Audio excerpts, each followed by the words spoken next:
Hi friends, ನಿಮ್ಮೆಲ್ಲರಿಗೂ ಕೂಡ ನಿಮ್ಮದೇ ಆಗಿರ್ತಕ್ಕಂಥ ಯೂಟ್ಯೂಬ್ ಚಾನಲ್ ಸ್ಟಡಿ ವಿತ್ ಪರಶುರಾಮ್ಗೆ ಸ್ವಾಗತ ಅಂತ ಹೇಳ್ತಾ 7ನೇ ತರಗತಿ ಪ್ರಥಮ ಭಾಷೆ ಕನ್ನಡದಲ್ಲಿ ಪ್ರಥಮ ರೂಪನಾತ್ಮಕ FA1 ಪರೀಕ್ಷೆ ಜುಲೈ 2026-27ಕ್ಕಾಗಿ LBA ಆಧಾರವಾಗಿಟ್ಟುಕೊಂಡು ರಚನೆ ಮಾಡಿರ್ತಕ್ಕಂಥ ಒಂದು ಪ್ರಶ್ನೆ ಪತ್ರಿಕೆಯನ್ನು ನಿಮ್ಮ ಜೊತೆ ಶೇರ್ ಮಾಡ್ತಾ ಇದ್ದೀನಿ. ಇದು 15 ಅಂಕದ ಪರೀಕ್ಷೆ, ಏಕೆಂದರೆ ಈ ವರ್ಷ ಸಮಗ್ರ ಪ್ರಗತಿ ಪತ್ರದಲ್ಲಿರ್ತಕ್ಕಂಥ ಒಟ್ಟು ವೇಟೇಜ್ ಎಷ್ಟಿದೆ ಅಂತಂದರೆ FAಗಳಿಗೆ 15. ಸೊ 15 ಅಂಕದ ಪರೀಕ್ಷೆ ಪ್ರಶ್ನೆ ಪತ್ರಿಕೆಯನ್ನೇ ಶೇರ್ ಮಾಡ್ತಾ ಇದ್ದೀನಿ. ಲೈಕ್, ಶೇರ್ ಮತ್ತು ಸಬ್ಸ್ಕ್ರೈಬ್ ಮಾಡೋದನ್ನು ಮಾತ್ರ ಮರೆಯದಿರಿ ಅಂತ ಹೇಳ್ತಾ ಎಲ್ಲ ವಿಷಯದಲ್ಲಿ ನಾವು ಪ್ರಶ್ನೆ ಪತ್ರಿಕೆಗಳನ್ನು ಕೊಡ್ತಾ ಹೋಗ್ತೀವಿ. ಸೊ ಬೇಕು ಅನ್ನೋರು PDF-ಗಾಗಿ 9964050759ಗೆ ವಾಟ್ಸಪ್ಪಲ್ಲಿ ಮೆಸೇಜ್ ಮಾಡಿ ಅವುಗಳನ್ನು ಬೈ ಮಾಡ್ಕೊಳ್ಬೋದು. ಓಕೆ, ಪ್ರಶ್ನೆ ಪತ್ರಿಕೆ ಸಿಲೆಬಸ್ ಇದೆ. June 10%, July 15%. ಸೊ ಟೋಟಲಿ ಈ ಕ್ವಶನ್ ಪೇಪರಲ್ಲಿ 25ರಷ್ಟು ಸಿಲೆಬಸ್ ಇದ್ದಾವೆ. 5.25 ಬರ್ತದೆ. ನಾವು 5 ಪಾಠಗಳನ್ನು ತಗೊಂಡಿವಿ. ಸೊ ಗದ್ಯದ ಮೊದಲು ಪುಟ್ಟಜ್ಜಿ ಕತೆ ಹೇಳು, ಎರಡನೇ ಗದ್ಯ ಸೀನಾ ಸೆಟ್ಟರು ನಮ್ಮ ಟೀಚರು, ಮೊದಲ ಪದ್ಯ ಹುತ್ತರಿ ಹಾಡು, ಎರಡನೇ ಪದ್ಯ ಸ್ವಾತಂತ್ರ್ಯದ ಸ್ವರ್ಗ, ಮೊದಲ ಪೂರಕ ಪಾಠ ಬಸವಣ್ಣನವರ ಜೀವನ ದರ್ಶನ. ಓಕೆ, ಇನ್ನು ಪುಟ್ಟಜ್ಜಿ ಕತೆ ಹೇಳಿಗೆ 4 ಅಂಕ 2 ಪ್ರಶ್ನೆ ಇದ್ದಾವೆ. ಸೀನಾ ಸೆಟ್ಟರು ನಮ್ಮ ಟೀಚರ್ಗೆ 4 ಅಂಕ 3 ಪ್ರಶ್ನೆ ಇದೆ. ಉತ್ತರಿ ಹಾಡಿಗೆ 3 ಅಂಕ 2 ಪ್ರಶ್ನೆ, ಸ್ವಾತಂತ್ರ್ಯದ ಸ್ವರ್ಗಕ್ಕೆ 3 ಅಂಕ 2 ಪ್ರಶ್ನೆ, ಬಸವಣ್ಣನವರ ಜೀವನ ದರ್ಶನಕ್ಕೆ 1 ಅಂಕ 1 ಪ್ರಶ್ನೆ. ಸೊ ಟೋಟಲಿ 15 ಅಂಕ 10 ಪ್ರಶ್ನೆ ಇದ್ದಾವೆ. ಇನ್ನು ಉದ್ದಿಷ್ಟವಾರು ಅಂಕ ಹಂಚಿಕೆಗಳನ್ನು ನೋಡೋದಾದರೆ ಜ್ಞಾನಕ್ಕೆ 6 ಅಂಕ, ತಿಳುವಳಿಕೆಗೆ 6, ಅಭಿವ್ಯಕ್ತಿಗೆ 3, ಒಟ್ಟು 15 ಅಂಕ. ಪ್ರಶ್ನೆ ವಿಧಗಳಲ್ಲಿ ವಸ್ತುನಿಷ್ಠ ಮತ್ತು ಅತಿ ಕಿರು ಉತ್ತರ 6 ಅಂಕ, ಕಿರು ಉತ್ತರ 6 ಅಂಕ, ದೀರ್ಘ ಉತ್ತರ 3 ಅಂಕ, ಒಟ್ಟು 15 ಅಂಕ. ಸರಳ 6, ಸಾಧಾರಣ 6, ಕಠಿಣ 3, ಒಟ್ಟು 15. ಇದು ಕ್ಲಿಷ್ಟತೆ ಮಟ್ಟ ಆಧರಿಸಿ ಅಂಕ ಹಂಚಿಕೆ ಇತ್ತು. ಪಾಠಾಧರಿಸಿ ಅಂಕ ಹಂಚಿಕೆ ನೋಡೋದಾದರೆ ಗದ್ಯ ಪಾಠಗಳಿಗೆ 8 ಅಂಕ 5 ಪ್ರಶ್ನೆ, ಪದ್ಯ ಪಾಠಕ್ಕೆ 6 ಅಂಕ 4 ಪ್ರಶ್ನೆ, ಪೂರಕ ಪಾಠಕ್ಕೆ 1 ಅಂಕ 1 ಪ್ರಶ್ನೆ, ಒಟ್ಟು ಇದರಲ್ಲಿ 15 ಅಂಕಗಳು. ಆಮೇಲೆ 10 ಪ್ರಶ್ನೆಗಳ ಬಳಕೆಗಳನ್ನು ಮಾಡಿರೋದು. ಸಂಕ್ಷಿಪ್ತವಾಗಿರ್ತಕ್ಕಂಥ ಬ್ಲೂ ಪ್ರಿಂಟ್ ಹಾಕಿದ್ದೀವಿ. ಎಸ್, ಪುಟ್ಟಜ್ಜಿ ಕತೆ ಹೇಳು ಅಂತಕ್ಕಂಥ ಪ್ರಶ್ನೆ ಪಾಠದಿಂದ 1 ಅಂಕದ 2, ನೆಕ್ಸ್ಟ್ 2 ಅಂಕದ 1, ಒಟ್ಟು 3 ಪ್ರಶ್ನೆ 4 ಅಂಕ ಇದ್ದಾವೆ. ಸೀನಾ ಸೆಟ್ಟರು ನಮ್ಮ ಟೀಚರಿಂದ 1 ಅಂಕದ 1, 3 ಅಂಕದ 1, 2 ಪ್ರಶ್ನೆ 4 ಅಂಕ. ಉತ್ತರಿ ಹಾಡು 1 ಅಂಕದ 1, 2 ಅಂಕದ 1, 2 ಪ್ರಶ್ನೆ 3 ಅಂಕ. ಸ್ವಾತಂತ್ರ್ಯದ ಸ್ವರ್ಗ 1 ಅಂಕದ 1, 2 ಅಂಕದ 1, 2 ಪ್ರಶ್ನೆ 3 ಅಂಕ. ಬಸವಣ್ಣನವರ ಜೀವನ ದರ್ಶನ 1 ಅಂಕದ 1, 1 ಪ್ರಶ್ನೆ 1 ಅಂಕ. ಒಟ್ಟು ಪ್ರಶ್ನೆ ಪತ್ರಿಕೆಯಲ್ಲಿ ಬಳಕೆ ಮಾಡಿರೋದು 1 ಅಂಕದ 6, 2 ಅಂಕದ 3, 3 ಅಂಕದ 1, 10 ಪ್ರಶ್ನೆ 15 ಅಂಕ ಇದ್ದಾವೆ. ಪ್ರಶ್ನೆ ಪತ್ರಿಕೆಯನ್ನು ಒಂದು ಪುಟದಲ್ಲೇ ನಾವು ನಿಮಗೆ ಶೇರ್ ಮಾಡ್ತೀವಿ. ಸೊ ಖಂಡಿತವಾಗಿ ಅಷ್ಟು ನೀವು ಏನು ಮಾಡ್ತೀರಿ ಅಂತಂದರೆ ಜೆರಾಕ್ಸ್ಗಳನ್ನು ಕೂಡ ತಗೊಳ್ಬೋದು. ಪ್ರಥಮ ರೂಪನಾತ್ಮಕ FA1 ಮೌಲ್ಯಾಂಕನ ಜುಲೈ 2026 ಮಾದರಿ ಉತ್ತರಗಳು. ತರಗತಿ 7, ಅಂಕ 15, ವಿಷಯ ಪ್ರಥಮ ಭಾಷೆ ಕನ್ನಡ, ಸಮಯ 40 ನಿಮಿಷ.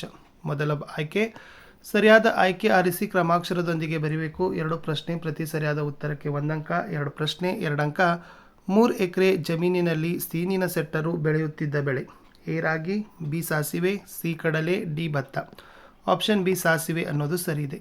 ಪ್ರಶ್ನೆ 2, ಸ್ವಾತಂತ್ರ್ಯ ಸ್ವರ್ಗ ಕವನವನ್ನು ಈ ಕವನ ಸಂಕಲನದಿಂದ ಆರಿಸಿಕೊಳ್ಳಲಾಗಿದೆ: ಎ ತಮಸಾ ನದಿಯ ಎಡಬಲದಿ, ಬಿ ನಿರೀಕ್ಷೆಯಲ್ಲಿ, ಸಿ ಅವ್ವ, ಡಿ ಗಂಧಕೇಶರ. ಸರಿಯಾದ ಉತ್ತರ ಆಪ್ಷನ್ ಎ ತಮಸಾ ನದಿಯ ಎಡಬಲದಿ. ಮುಖ್ಯ ಪ್ರಶ್ನೆ 2, ಆವರಣದಲ್ಲಿ ಸೂಚಿಸಿದಂತೆ ಉತ್ತರಿಸಬೇಕು. 2 ಪ್ರಶ್ನೆ, ಪ್ರತಿ ಸರಿಯಾದ ಉತ್ತರಕ್ಕೆ 1 ಅಂಕ. 2 ಪ್ರಶ್ನೆ 2 ಅಂಕ. ಎಸ್, ಹಾಡುಗತೆ ಪದದ ಅರ್ಥ ಬರಿಬೇಕು. ಹಾಡಿನ ಮೂಲಕ ಹೇಳುವ ಕತೆ. ವೈದ್ಯರು ರೋಗಿಗೆ ಮದ್ದು ನೀಡಿದರು, ಕ್ರಿಯಾಪದ ಗುರುತಿಸಿ ಬರಿಬೇಕು. ನೀಡಿದರು ಅನ್ನೋದು ಸರಿಯಾದ ಉತ್ತರ ಬರ್ತದೆ. ಇನ್ನು ಮುಂದಿನ ಮುಖ್ಯ ಪ್ರಶ್ನೆ 3, ಕೆಳಗಿನ ಪ್ರಶ್ನೆಗಳಿಗೆ ಒಂದು ವಾಕ್ಯದಲ್ಲಿ ಉತ್ತರಗಳನ್ನು ಬರೀಬೇಕು. 2 ಪ್ರಶ್ನೆ, ಪ್ರತಿ ಸರಿಯಾದ ಉತ್ತರಕ್ಕೆ 1 ಅಂಕ. 2 ಪ್ರಶ್ನೆ 2 ಅಂಕ. ಕಾವೇರಿಯ ತವರು ಮನೆ ಯಾವುದು? ಕೊಡಗು ಕಾವೇರಿಯ ತವರು ಮನೆ. ಪ್ರಶ್ನೆ 6, ಬಸವಣ್ಣನವರ ತಂದೆ ತಾಯಿಯವರ ಹೆಸರೇನು? ಉತ್ತರ, ಬಸವಣ್ಣನವರ ತಂದೆ ಹೆಸರು ಮಾದಿರಾಜ, ತಾಯಿಯ ಹೆಸರು ಮಾದಾಂಬೆ. ಮುಂದಿನ ಪ್ರಶ್ನೆಗಳು 2 ಇದ್ದಾವೆ. ಪ್ರತಿ ಸರಿಯಾದ ಉತ್ತರಕ್ಕೆ 2 ಅಂಕ ಇತ್ತು. ಇದನ್ನು 2-3 ವಾಕ್ಯದಲ್ಲಿನ ಉತ್ತರಗಳನ್ನ ಬರೀಬೇಕು.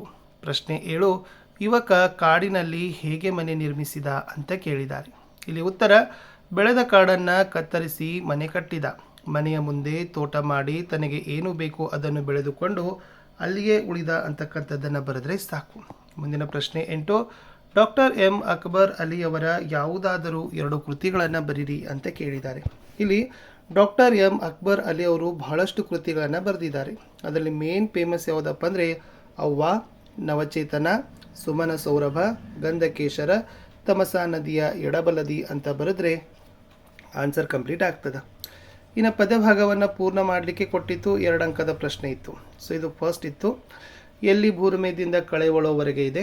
ಸೊ ಆನ್ಸರ್ ಬರೀಬೇಕಿತ್ತು, ಎಲ್ಲಿ ಭೂರಮೆ ದೇವಸನ್ನಿಧಿ ಬಯಸಿ ಬಿಮ್ಮನೆ ಬಂದಳೋ, ಎಲ್ಲಿ ಮೋಹದ ಗಿರಿಯ ಬೆರಗಿನ ರೂಪಿನಿಂದಲೇ ನಿಂದಳೋ, ಎಲ್ಲಿ ಮುಗಿಲಲಿ ಮಿಂಚಿನೋಲ್ಕ ವೇರಿ ಹೊಳೆ ಹೊಳೆ ಕಳೆವಳೋ, ಎಲ್ಲಿ ನೆಲವನ ತನಿಸಿ ಜನಮನ ಹೊಲದ ಕಳೆ ಕಳೆ ಕಳೆವಳೋ ಅಂತ ಇದೆ.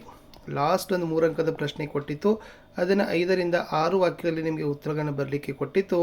ರೈತ ಅನ್ನದಾತ ನಮಗೆಲ್ಲ ಉಪಕಾರಿ ಎಂಬ ಮಾತನ್ನು ಸಮರ್ಥಿಸಿರಿ ಅಂತ ಕೇಳಿದ್ದಾರೆ.